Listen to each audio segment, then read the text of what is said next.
मनसे अध्यक्षांची सभा खडकवासल्यात तोफ. जमलेल्या माझ्या सर्व हिंदू बांधवांनो, भगिनींनो आणि मातांनो,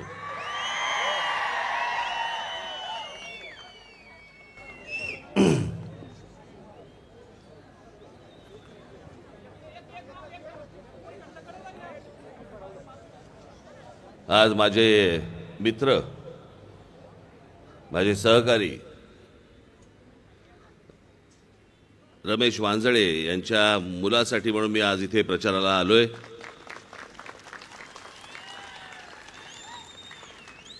मयुरेशला जेव्हा मी बघितलं पहिल्यांदा,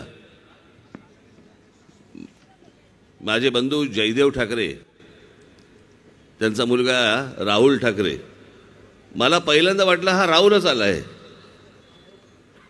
तसाच दिसतो तो माझा राहुल पुतण्या माझा. मला वाटलं की अरे राहुल आलाय, नंतर कळलं आमचा रमेश वांजळेचा मुलगा आलाय. मग परत एकला गोष्ट लक्षात आली, शेवटी पुतण्याच आलाय.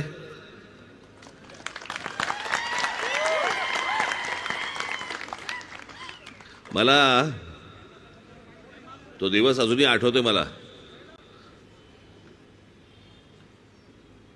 आमचा रमेश शेवटचं जे कोणाशी बोलला असेल ते तो मायाशी बोलला.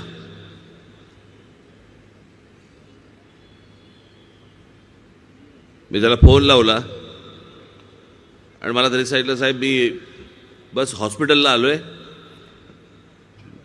MRI काढायला, 10 मिनिटात माझा MRI झाला की लगेच मी तुम्हाला फोन करतो. मी म्हटलं झालं लगेच फोन कर, जरा मला बोलायचं आहे, महत्वाचं आहे.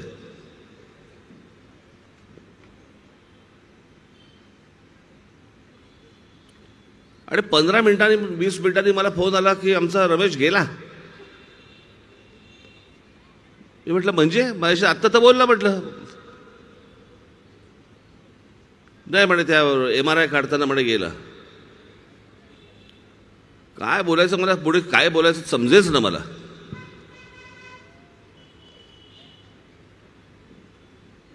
बाकीचे अनेक जण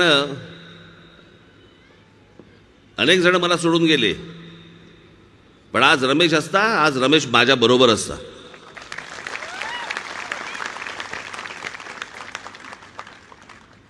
अनेकदा मी त्याला सांगायचो ती वजनं काढ म्हटलं गळ्यातली.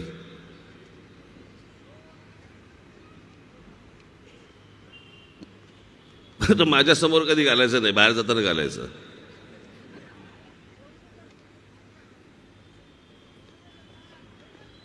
आणि आज मला मयुरेश पुन्हा मला रमेशची आठवण करून देतो.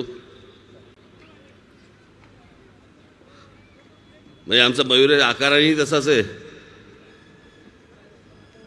आणि सोन्याने मडलेलाही तसाच आहे, पण गोड पोरगा आहे, प्रामाणिक मुलगा आहे.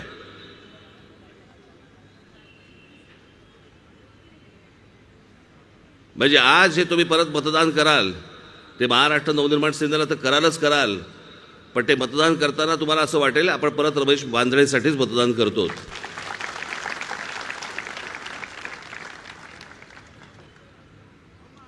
आज विधानसभेच्या निवडणुका या सगळ्या लागल्यात. सगळ्या मतदारसंघामध्ये काही मला जाणं शक्य नाही. 14-15 दिवसच मला मिळाले, मला काय सगळ्यांनाच मिळाले. आणि मग त्याच्यामधनं मी कसा बसा, कारण काय होतं शहरामध्ये सहसा सकाळच्या सभा फार होत नाहीत. लोक कामावर गेलेले असतात, कुठेतरी कामामध्ये असतात, शाळा कॉलेजमध्ये गेलेले असतात, गृहिणी आपल्या घरी असतात. आणि मग सकाळच्या सभा करणं खूप कठीण होऊन बसतं. आणि त्याच्यामुळे मग संध्याकाळच्या सभा हे अख्खं पुढं तुडवत यायचं. आत्ता मी हडपसरला होतो, हडपसरवरनं इथे यायचं. आता इथून परत मला विमानतळावर जायचं, इथून परत मला मुंबईला जायचं. परत मुंबईला काही बैठका आहेत, त्या बैठका आटपायच्या, सभा नाहीच.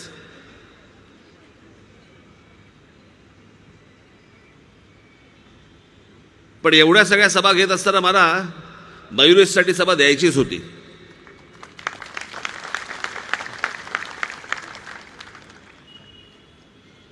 आज आता मी त्या हडपसरला जाऊन आलो. तिकडे सत्यानाश करून ठेवला या पुण्याचा, सत्यानाश.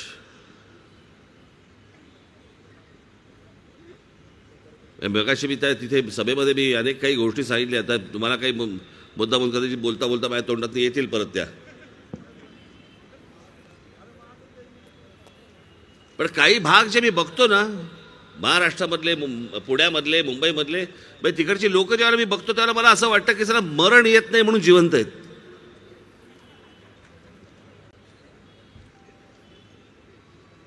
हे काय रोजचं जगणं आहे का मला जरा सांगा.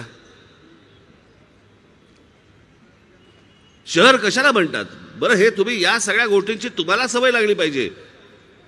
तुम्ही जर म्हणत असाल की नाही चालू देत चालू देत, तर मग काय राजकारणानं तेच पाहिजे.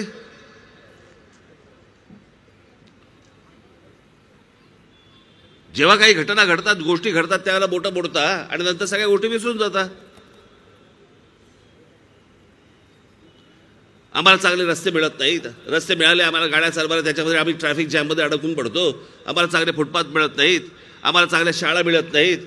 शाळांमध्ये ॲडमिशन मिळत नाहीत. चांगली हॉस्पिटल्स मिळत नाहीत. रुग्णालय मिळत नाहीत. असली तर त्याच्यामध्ये खाटा मिळत नाहीत. सगळी बजबजपुरी, सगळी सत्यानाश झालेला आहे या सगळ्या गोष्टींचा. याचं कारण काय हवंय हे तुम्हालाही माहित नाही आणि काय द्यायचंय हे राजकारणाला माहित नाही.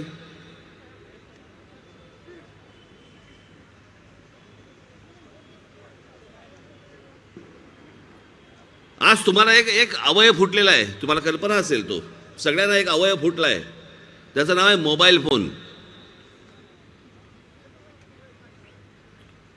एकदा त्या मोबाईल फोनवरती ना जाऊन एकदा जग बघा. सहज मी तुम्हाला आता सहज सांगतो, नुसते बसले असाल ना तर जगभरामधली शहरं बघा. कशा प्रकारची शहरं आहेत, कशा प्रकारची शांतता आहे, कशा प्रकारची त्यांची हॉस्पिटल्स आहेत, कशा प्रकारचे त्यांचे फुटपाथ आहेत, कशा प्रकारचा त्यांचा ट्रॅफिक आहे, कशा प्रकारच्या शाळा आहेत, त्या कशा प्रकारच्या शाळांमध्ये शिक्षण दिलं जातं. अहो, रोजच्या जर गरजा तुमच्या संपल्या नाही तर माझा तरुण, माझ्या तरुणी हे नवीन स्वप्न पाहतील कशी?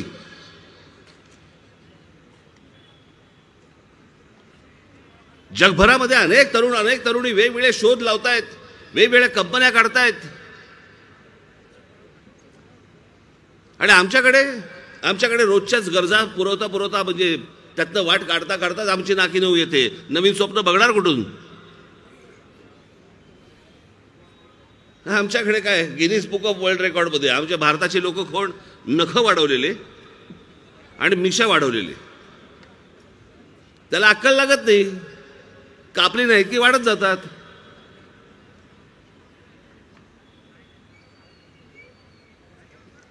पण त्याच गिनीज बुक ऑफ वर्ल्ड रेकॉर्डमध्ये तुम्ही बाकीच्या देशांमधल्या तरुणांनी काय काय केलेत, शोध लावलेत, काय काय लावतायत एकदा बघा. आम्ही आमच्या मूलभूत गरजांमधून बाहेर आलो नाही. आमच्या मूलभूत गरजांमधून आमच्या निवडणुका बाहेर आलेल्या नाही आहेत. आम्ही अजूनही त्याच विषयांवरती आम्ही निवडणुका लढतो आहोत. आम्ही तुम्हाला रस्ते देऊ, आम्ही तुम्हाला पाणी देऊ, आम्ही तुम्हाला फुटपाथ देऊ, आम्ही तुम्हाला शिक्षण देऊ, आम्ही तुम्हाला काय हॉस्पिटल्स देऊ. आज जवळपास 35 वर्ष झाली मला प्रत्यक्ष राजकारणामध्ये. 35 वर्ष मी हेच ऐकतोय. माझा आजोबा देखील तेच ऐकायचा, ते देखील तेच ऐकायचे, माझे वडील, माझे काका देखील तेच ऐकायचे, मी देखील तेच ऐकतोय.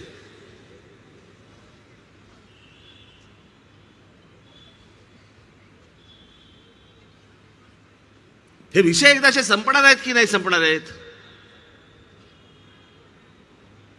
बरं, हे विषय काही रॉकेट सायन्स नाहीये.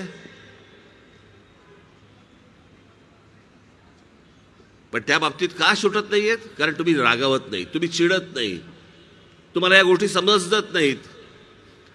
तुम्ही ज्या लोकांना निवडून देता त्यांना हे प्रश्न विचारत नाहीत. म्हणून अजूनही तेच प्रश्न सुरू आहेत.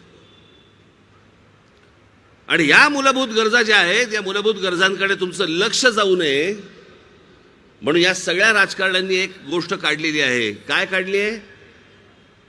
तुम्हाला जाती जातीमध्ये विभागून टाका, जाती जातीमध्ये द्वेष निर्माण करा. हा या जातीचा, तो त्या जाती. अहो, तुम्ही काय घेऊन बसलात तुमच्या जाती? आम्ही महापुरुष जातीमध्ये विभागून टाकले. आमचे शिवछत्रपती कोणाचे? मराठ्यांचे. बाबासाहेब आंबेडकर कोणाचे? आमचे दलितांचे. आमचे ज्योतिराव फुले कोणाचे? माळ्यांचे. आमचे लोकमान्य टिळक कोणाचे? आमचे ब्राह्मणांचे.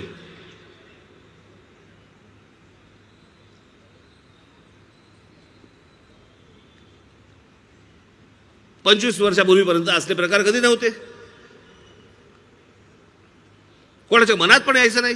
मी आत्ताच हडपसरला एक गोष्ट सांगितली, मुद्दामून तुम्हाला सांगतोय.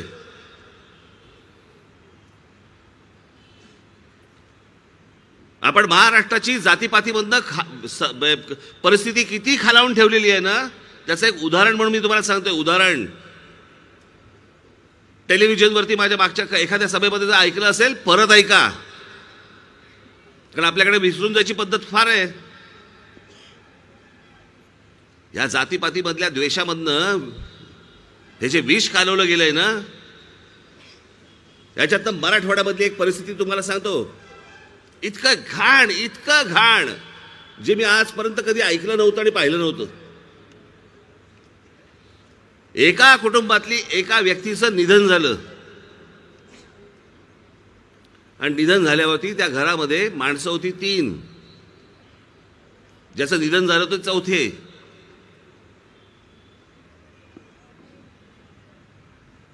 तिरडी उचलायला 4था खांदा मिळेना. घराच्या बाहेर दुसऱ्या समाजाचे लोक राहत होते. एरवी खेळीमेळीने राहणारे गेल्या 5-10 वर्षामध्ये, खास करून 5 वर्षात एकमेकांचा द्वेष करायला लागले. द्वेष. सगळ्यांची लहान लहान पोरं एकमेकांबरोबर सगळे एकत्र खेळायचे, एकमेकांच्या घरी जायचे, एकमेकांबरोबर सण साजरे करायचे, एकत्र जेवायचे. मी मुद्दामून तुम्हाला जात सांगणार नाहीये कुठची, पण ज्या समाजाकडे निधन झालं होतं त्याच्याकडे तिरडी पकडायला 4था खांदा नव्हता. घराच्या आजूबाजूला दुसऱ्या समाजातले लोक होते, कोणी खांदा द्यायला आलं नाही. नातेवाईकांची वाट बघत बसले. 6 तासानंतर नातेवाईक आले आणि त्याच्यानंतर तिरडी उचलली गेली आणि मग स्मशानात गेले. असा महाराष्ट्र पाहिजे आपल्याला.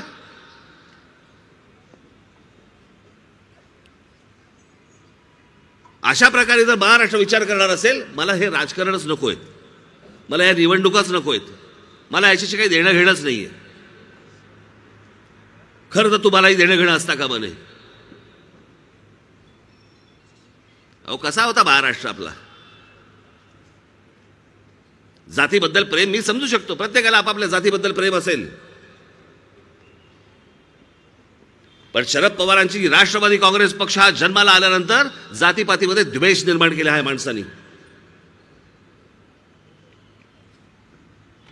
हे जे सगळं जातीपातीचं राजकारण जे सुरू झालं, द्वेषाचं राजकारण, हे 99 सालापासून राष्ट्रवादी काँग्रेसच्या जन्मानंतर सगळं सुरू झालं. तोपर्यंत कोणाच्या मनात पण येत नव्हत्या या गोष्टी. काढून बघा.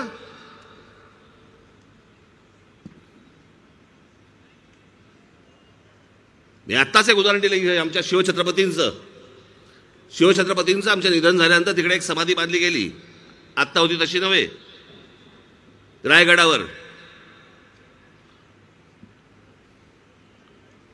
मग कोणी मूर्ख तिकडे गेले. त्याच्यानंतर त्यांना वाटलं त्या समाधीच्या खाली काहीतरी आपल्याला मिळेल, धन बिन मिळेल, म्हणून त्यावेळेला ती काहीतरी विचित्र अशी उकरून ठेवलेली, उद्ध्वस्त केलेली.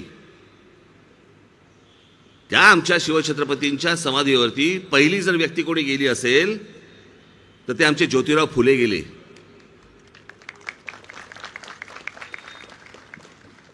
त्यांनी ती सगळी अवस्था बघितली, परिस्थिती पाहिली, आणि ती परिस्थिती पाहिल्यानंतर त्यांनी तिकडे एक म्हणाले की मी ज्या 18 पगड जातींना समाजाला बरोबर घेऊन तुम्ही स्वराज्याची स्थापना केली, मी आपल्या विचारांचा प्रचार करीन.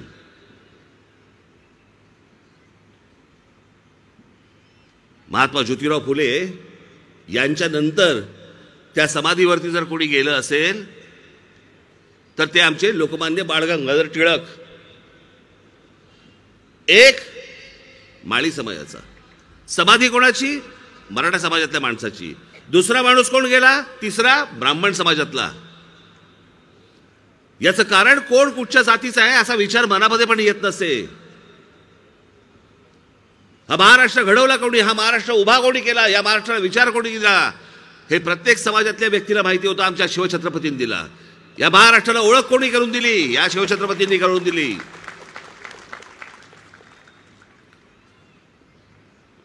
आणि मग लोकमान्य बाळ गंगाधर टिळकांनी या महाराष्ट्रामध्ये फतवाच म्हणानं तो काढल्यानंतर वेगवेगळ्या जाती धर्मातल्या सर्व लोकांनी पैसे उभे केले. ते एका बँकेमध्ये आले आणि त्याच्यानंतर शिवछत्रपतींची रायगडावरती समाधी उभी राहिली. ती समाधी उभी राहताना अनेक जातींचा समावेश आहे त्याच्यामध्ये, अनेक जातीतल्या लोकांच्या पैशाचा समावेश आहे, कुठच्या एका समाजाचा नाहीये. हो, हा महाराष्ट्र ज्याला देशाला दिशा देणारा महाराष्ट्र म्हणतो ना, तो हा महाराष्ट्र.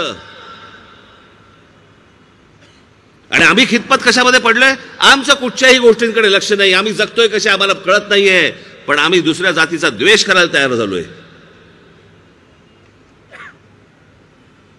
ही आमची शहरं वाढतायत. या शहरामध्ये कोण येते, कोण जाते, कोण काय करते आम्हाला पत्ता नाहीये. या आत्ता ज्या बाई हडपसरमधून मी आलो तिथे आयसिसचे अतिरेकी सापडलेत, सिमीचे अतिरेकी सापडलेत. सापडलेले तर वेगळे असतील किती अजून या मोहल्ल्यांमध्ये. आमच्या खाली लागलाय बुडाखाली बॉम्ब, त्याच्याकडे लक्ष द्यायला मला वेळ नाहीये. आम्ही पडलोय कशामध्ये? ज्यांच्याबरोबर आजपर्यंत आम्ही खेळीमेळीने वागलो त्या आम्ही एकमेकांबरोबर जातीने भांडतोय.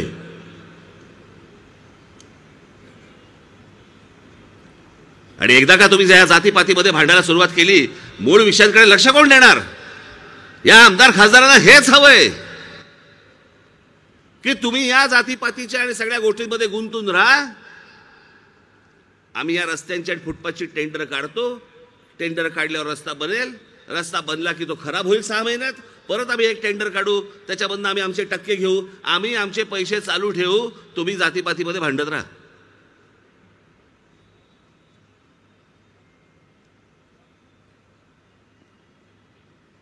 कधी बघणार होता पण नवीन स्वप्न?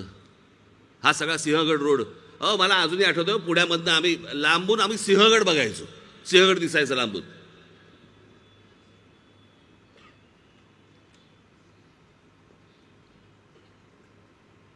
आज 50-60चे जे लोक असतील त्यांना हे जर प्रश्न विचारले ना की आत्ताचं पुणे आवडते का जुनं पुणे आवडते, जुनं पुणे म्हणतात.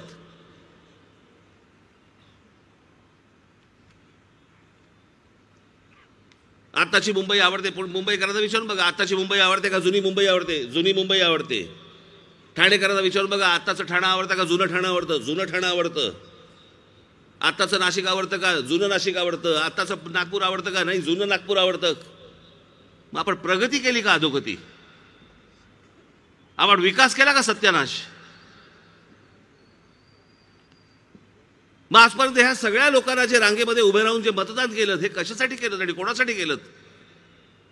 तुमचं जीणं हराम करून ठेवलेल्या लोकांसाठी तुम्ही रांगेमध्ये उभे राहताय, उन्हातानामध्ये उभे राहताय.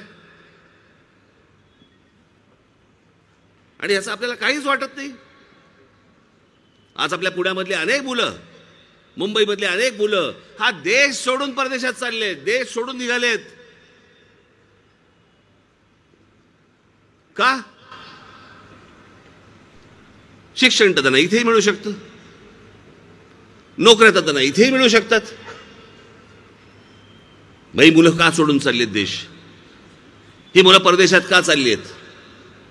आणि याचं एकमेव कारण सभोवतालचं वातावरण. वातावरण इतकं घाणेरडं आहे. आजूबाजूला गोंगाट, रस्त्याने चालता येत नाही, कुठची शांतता नाही, एकमेकांकडे जातीच्या द्वेषाने बघायचं. या असला महाराष्ट्र, या असल्या महाराष्ट्रासाठी म्हणून ही माणसं झगडली का रे? मी जो महाराष्ट्राचा विकास बघतोय, मी महाराष्ट्राचं जे एक विजन बघतोय, मी महाराष्ट्राचं एक स्वप्न बघतोय, मला कुठच्या खुर्चीचा सोच नाही हो की माझ्या गळ्यामध्ये मुख्यमंत्री पदाची बाळ पडली पाहिजे. त्याच्यासाठी नाही करत मी. माझी इच्छा आहे, माझं ते स्वप्न आहे की ज्या हिंद प्रांतावरती ज्या आमच्या मराठेशाहीने साम्राज्य गाजवलं, राज्य गाजवलं, ते गतवैभव पुन्हा एकदा महाराष्ट्रामध्ये मला आणायची इच्छा आहे माझी. तुमच्या सहकार्याने मला ते आणायचंय. तुमच्या स्वप्नामध्ये नवा महाराष्ट्र दिसला पाहिजे. हे स्वतःच्या स्वार्थासाठी म्हणून जे तुम्हाला चिखलामध्ये घालतायत ना, यांच्यापासून तुम्ही बाहेर आलं पाहिजे. ह्यांना चिखलात घाला. नाहीतर या देशाला दिशा देणारा महाराष्ट्र, त्याची जी दशा झाली, अजून खड्ड्यात जाऊ, अजून खड्ड्यात जाऊ आपण. ही जी माणसं आत्ताची उभी आहेत निवडणुकीला, बाकीच्या पक्षांमध्ये कोणतंही स्वप्न नाही, कोणताही विचार नाही. जाहीरनामे नुसते तुमच्या तोंडावरती फेकायचे. हे दर 5 वर्षांनंतर ठरलेली गोष्ट असते. उद्या सकाळी महाराष्ट्र नवनिर्माण सेनेचा उद्या आपला जाहीरनामा बाहेर येतोय.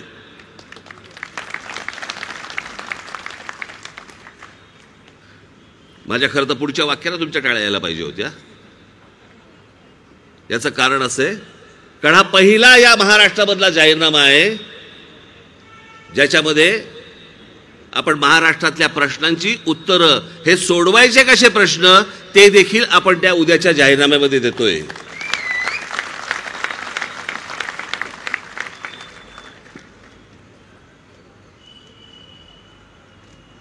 महाराष्ट्राचा विकास आराखडा, महाराष्ट्राची ब्ल्यूप्रिंट 2014ला आपण आणली. 2006 साली महाराष्ट्र नवनिर्माण सेनेची ज्याला स्थापना झाली, त्यावेळेला मी म्हटलं होतं मला महाराष्ट्राची ब्ल्यूप्रिंट मला महाराष्ट्रासमोर आणायची आहे. या राज्यामधले प्रश्न सुटत नाहीत कसे काय? का नाही सुटत? हे काही रॉकेट सायन्स नाहीये.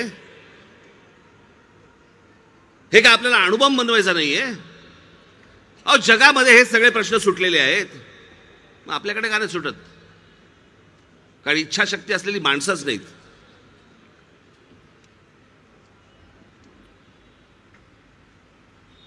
शरद पवार साहेबांच्या बारामतीमध्ये जा, बारामती तालुक्यामध्ये जा, आणि त्या तालुक्यामध्ये गेल्यानंतर तुमच्या लक्षात येईल की किती इंडस्ट्रीज शरद पवार साहेबांनी त्या तालुक्यामध्ये आणलेले आहेत.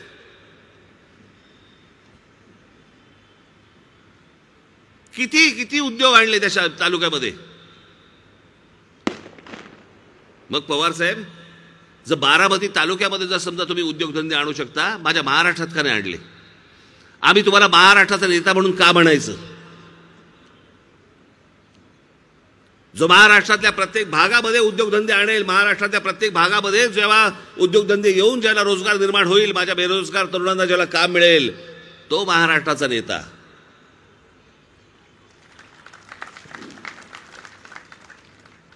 स्वतःच्या तालुक्यामध्ये विकास करणं हा तालुक्याचा नेता.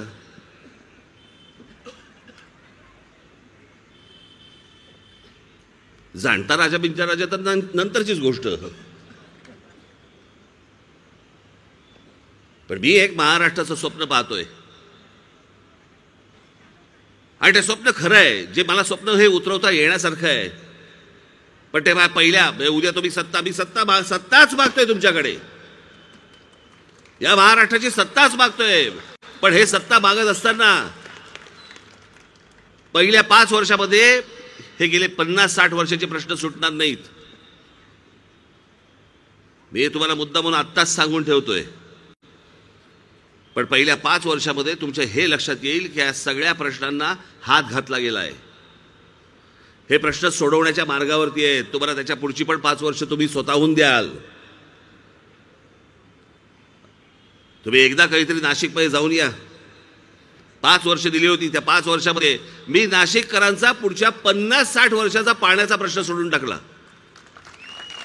50-60 वर्षाचा, 5-10 वर्षाचा नाही.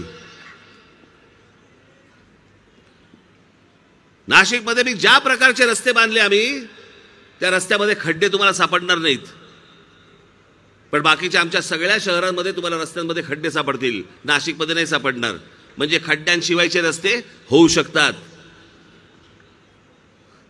शहराचं चांगलं नियोजन होऊ शकतं. तुम्हाला चांगली शांतता लाभू शकते. तुम्हाला चांगल्या आपल्या मुलांसाठी चांगल्या शाळा मिळू शकतात. आपल्या मुलांसाठी चांगले कॉलेजेस मिळू शकतात. तुम्हाला चांगली मार्केट्स मिळू शकतात, तुम्हाला चालायला चांगले फुटपाथ मिळू शकतात, ह्या सगळ्या गोष्टी मिळू शकतात. पण त्याच्यासाठी राज ठाकरे पाहिजे. हे वाक्य मी अत्यंत जबाबदारीने बोलतोय, अत्यंत जबाबदारीने बोलतोय.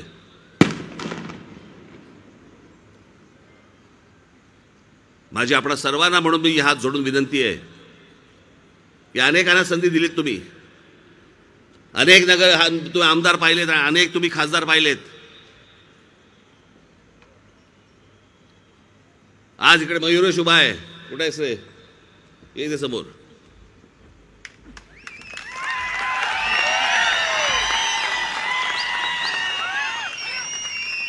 आणि आमचा उमेश जगताप कुठे? इकडे पुरंदरचा आमचा उमेदवार. हे स्वप्न पूर्ण पुढे पडशील हळू, आपल्याला जिंकायचंय.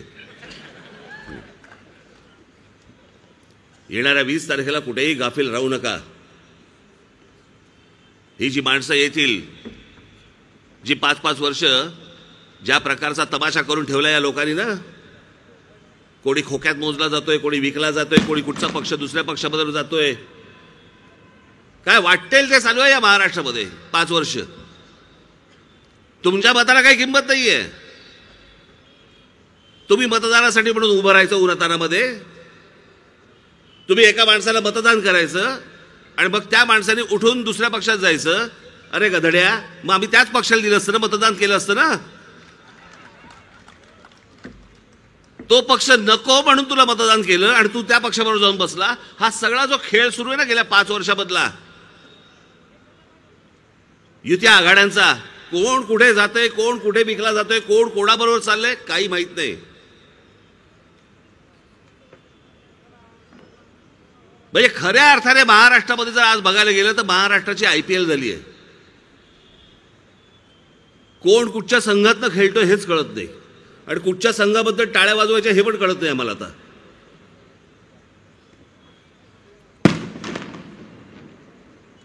आज जो तुमच्या मतांचा जो अपमान गेल्या 5 वर्षामध्ये झालाय ना, त्याचा बदला घ्यायची वेळ आली आहे. आज महाराष्ट्रामध्ये सगळ्या ठिकाणी महाराष्ट्र नवनिर्माण सेनेचे उमेदवार उभे आहेत. ज्या लोकांनी या संपूर्ण महाराष्ट्रामध्ये अख्खा राजकीय चिखल करून ठेवला, शर्मेने मान खाली घालायला लावली आम्हाला, ती परिस्थिती जर दूर करायची असेल तर महाराष्ट्र नवनिर्माण सेनेचे जिथे जिथे म्हणून उमेदवार उभे असतील महाराष्ट्रामध्ये, मला सगळ्या मतदारसंघामध्ये मला जाता नाही आलं, येऊ शकलो नाही, त्याबद्दल मी क्षमा मागतो महाराष्ट्राची. परंतु जिथे जिथे माझं या टेलिव्हिजन माध्यमातून किंवा सोशल मीडियामधनं कुठूनही माझं भाषण ऐकत असाल, माझी सर्वांना महाराष्ट्राला माझी हात जोडून विनंती आहे, जिथे जिथे म्हणून माझ्या महाराष्ट्र नवनिर्माण सेनेचे उमेदवार उभे असतील त्यांना येत्या 20 तारखेला आपण रेल्वे इंजिन या निशाणीवरती बटन दाबून प्रत्येकाला प्रचंड प्रचंड मतांनी आपण विजयी करावं असं एक आवाहन सर्वांसमोर करतो आणि आपल्या सर्वांची मी रजा घेतो. धन्यवाद. जय हिंद, जय महाराष्ट्र.